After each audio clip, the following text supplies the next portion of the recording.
આજે હું તમને શ્રી અરવિંદ ઘોષ વિશે થોડીક વાતચીત કરીશ.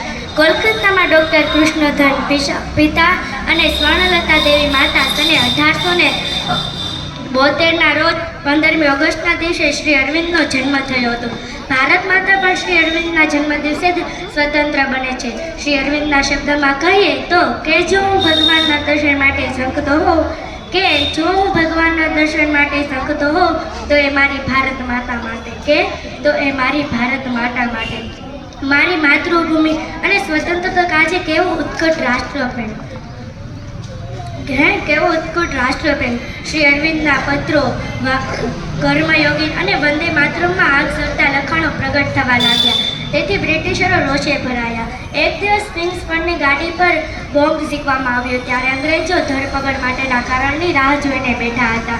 1 મે 1908ના રોજ બારી, ઉપેન્દ્ર બેનર્જી અને અરવિંદને પકડ્યા.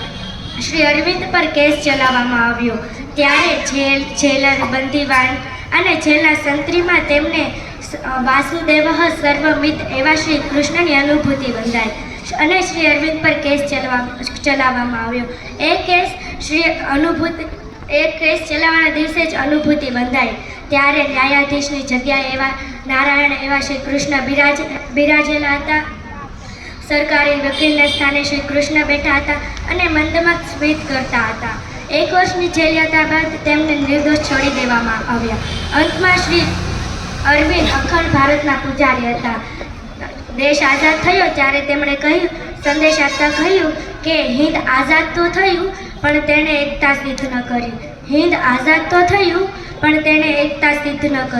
ભાગલા ન હોવા જોઈએ તો જ એકતા સ્થપાશે. તેણે 15મી ઓગસ્ટના પહેલાં કહ્યું હતું કે મારા જન્મદિવસે દેશ આઝાદ થશે અને ખરેખર શ્રી અરવિંદના જન્મદિવસ 15મી ઓગસ્ટના દિવસે દેશ આઝાદ થયો. જય.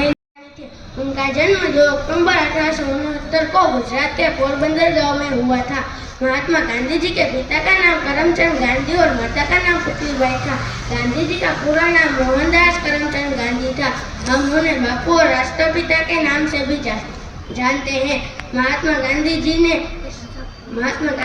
ने प्रारंभिक शिक्षा पोरबंदर में और माध्यमिक शिक्षा राजकोट में पूरी की. उन्होंने इंग्लैंड जाकर अपनी वकालत की परीक्षा पास की. उस समय भारत पर अंग्रेजों का शासन था. महात्मा गांधी जी ने स्वतंत्रता की लड़ाई में महत्वपूर्ण भूमिका निभाई थी. उन्होंने अंग्रेजों और देश की स्वतंत्रता दिलाने के लिए सविनय अवज्ञा आंदोलन, असहयोग आंदोलन, दांडी मार्च, भारत छोड़ो जैसे आंदोलन चलाए थे. आखिर महात्मा गांधी जी के नेतृत्व और कई कोशिशों के कारण हमारे देश को आज़ादी मिली.